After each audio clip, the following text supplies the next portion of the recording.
إلهي لست للفردوس أهلا. Risalatul Jami'ah. Bismillahirrahmanirrahim. Qala Syekhul Musannif rahimahullahu ta'ala wa ala man nafa'a bihi wa bi barakati ulumihi wa bi kufri darini amin radhiyallahu ta'ala anhu. Ada lemes nih ngomongnya. Emang pada dari kemarin gerges mulu. Tapi lihat Ustaz Miftah sakit-sakit masih ngajar, kita malu kan? Imam Syafi'i dalam riwayat, beliau ngajar itu, beliau meninggal diriwayatkan kalau nggak salah karena penyakit bawasir. Tahu penyakit bawasir Pak? Sampai dalam suatu saat beliau ngajar di bawahnya itu ditadangin darah dengan baskom. Itu Imam Syafi'i alaihi rahmatullah ta'ala. Kita baru pusing dikit, apalagi kalau ngaji, beliau subuh di hujan aja. Wah hujan, mudah lagi ngaji. Coba bansos, RT disalahin. Gua gak dapetan ini, RT-nya korupsi kali. Itu baru duit, kita baru hujan aja udah kalah. Kemarin ini ngajar anak muda, ngaji 5 orang. Biasanya 40 orang, 5 orang. Pahala didapetin lebih besar ketika adanya ujian. Adanya ujian, pahala mungkin besar. Tapi jangan minta diuji, jangan. Kalau kita deh minta afiat, selamat. Sama seperti nasihat guru kita yang terakhir Habib Ali, hidup di dunia minta selamat. Dapat duit selamat, punya anak yang bikin selamat, punya umur yang bisa menyelamatkan kita, punya ilmu yang bisa menyelamatkan kita. Karena ilmu ada 2, kata Imam Haddad. Al-ilmu hujjatun 'alaik hatta ta'mal bih, fa idza amilta bih fa huwa lak. Ilmu itu hujjatun 'alaik, bisa menuntut kita nanti di akhirat. Sampai kapan? Hatta ta'mal bih, sampai kita ngamalin itu ilmu. Fa idza amilta bih fa huwa lak. Kalau ilmu tersebut kita amalin, maka ilmu tersebut akan bisa memberikan syafaat bagi kita. Kita ngaji ke sana semari, kuliah subuh mana kita hadirin, kumpulin aja ilmu, nggak diamalin, salah juga. Lebih salah lagi orang udah gagal ngaji, gagal amalin. Bismillahirrahmanirrahim. Meneruskan kajian kita. Wa khalaqal mauta wal hayata wa ta'ata wal maksiyah. Allah subhanahu wa ta'ala yang menciptakan ketaatan, wal maksiyah, begitu juga kemaksiatan, wasihata wassaqam, dan juga menciptakan sehat, sakit. Semua itu dengan izin Allah subhanahu wa ta'ala. Kita sehat, nikmat. Kita sakit pun kalau kita paham nikmat, tapi ujian juga. Bagaimana kita mengetahui nikmat sehat kalau kita tidak pernah sakit? Coba sekali-sekali jalannya jangan ke puncak, ke UGD. Lihat orang yang berbaring di sana. Yang udah nggak bisa ngapa-ngapain. Yang udah keracunan, ada yang ketabrakan, ada yang kakinya putus ketabrak. Kita kaki masih bisa jalan. Makan enak, biar kata singkong gitu. Sehat tuh, jarang-jarang. Nikmat dari Allah subhanahu wa ta'ala. Gak tahu kita nikmat sehat yang benar kalau kita gak sakit. Makanya salah satu tanda Allah sayang sama kita kalau kita diberikan ujian oleh Allah subhanahu wa ta'ala. Jangan bangga kalau kita gak pernah sakit. Fir'aun dalam riwayatnya gak pernah sakit. Fir'aun, siapa nama aslinya Fir'aun? Asep, orang Betawi entong, namanya Walid bin Mus'ab, kalau nggak salah. Fir'aun nama raja, tak pernah sakit. Karena dalam riwayat Fir'aun itu makan cuma 2 suah, sehari cuma 2 suah. Coba kita begitu, boleh. Maulid tenang aja, maulid mah panitia nggak nyari dana, udah. Nah, 1 nampak 2 sudah orang. Bisa 1 nampak bisa 50 orang kali berdua suap begitu. Berkah. Enggak kan? Mana kita nenteng, depan kita embat, yang jauh kita minta.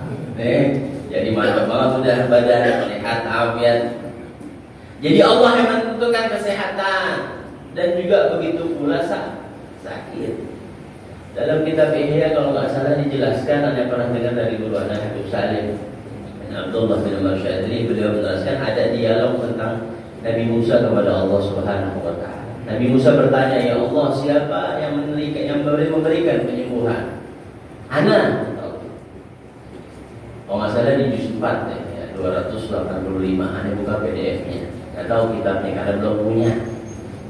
Kalau ada yang mau beli silakan. Sedekah paling afdal kitab ya Ustaz Mahmudin nih. Wah, kitab dibaca tiap hari. Kasih sama orang yang bisa baca. Yang nggak bisa baca buat apa? Itu dia. Ada dialog Allah Subhanahu wa taala kepada dialog Nabi Musa kepada Allah Subhanahu wa taala. Nabi Musa bertanya, "Ya Allah, siapa yang memberikan penyembuhan?"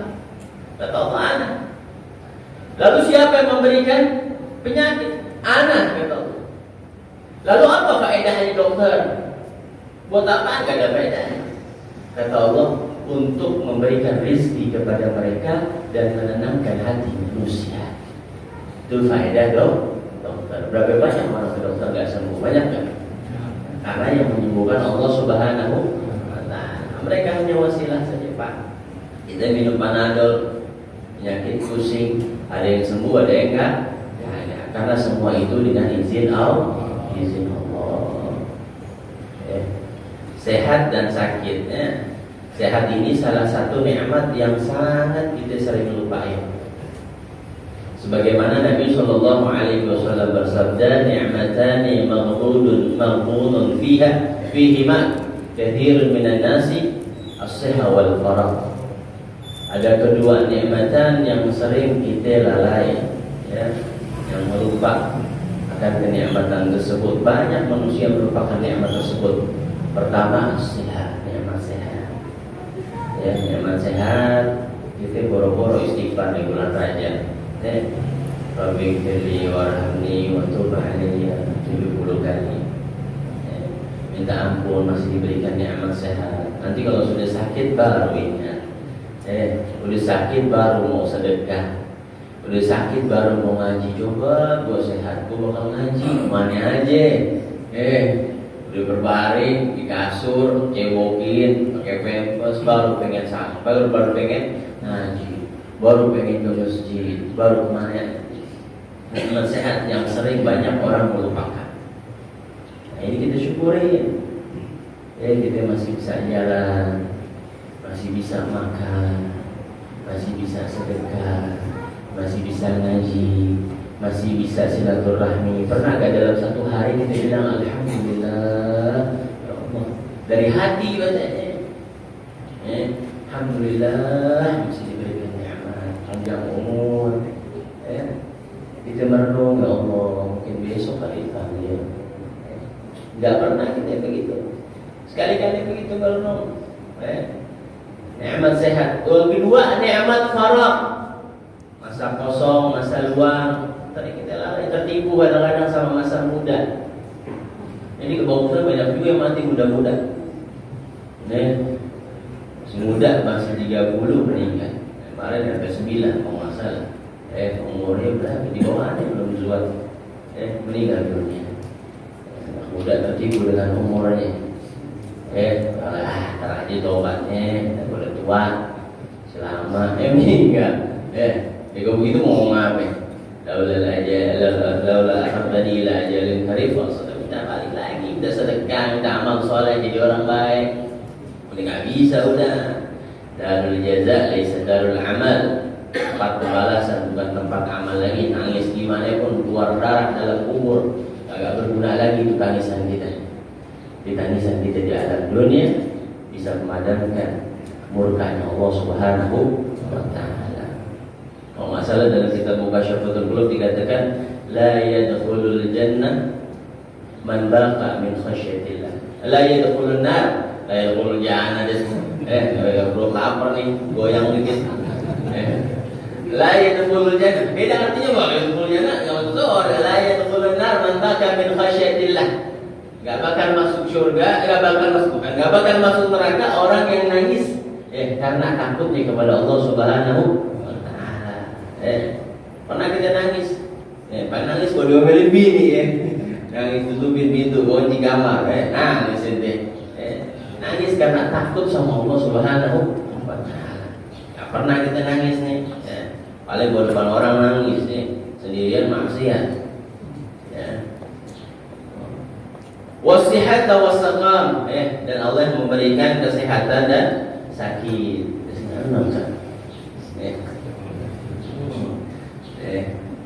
Ustaz Yunus 15 menit saat 20 menit.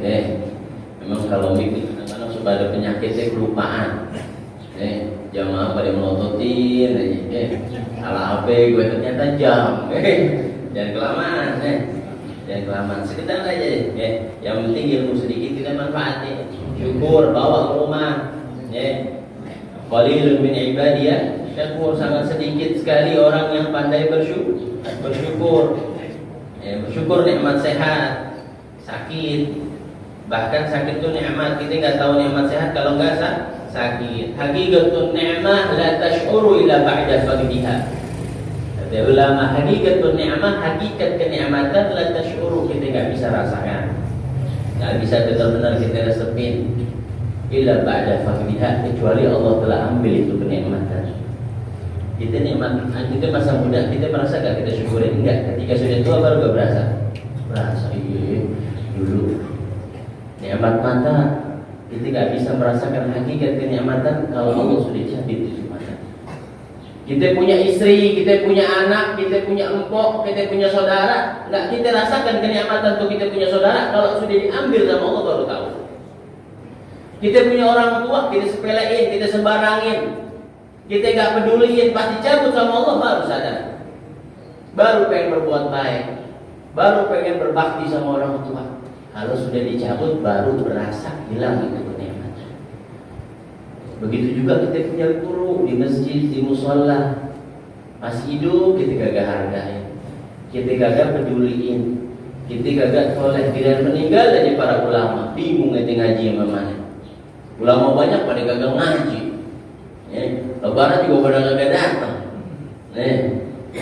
Makanya dia bukan orang sono. Orang sini mah gak ada. Orang sono pindah sini. Itu aneh dulu waktu zaman belajar di Habib Omar, adiknya Habib Ali. Itu kita santri-santri mendata para guru. Kita datang rame-rame uluran. Guru nggak lihat siapa yang dibawa, tapi guru melihat perhatian. Dia kata sih kok sih satu senang gitu. Malah rugi guru mah gue habis sama lu.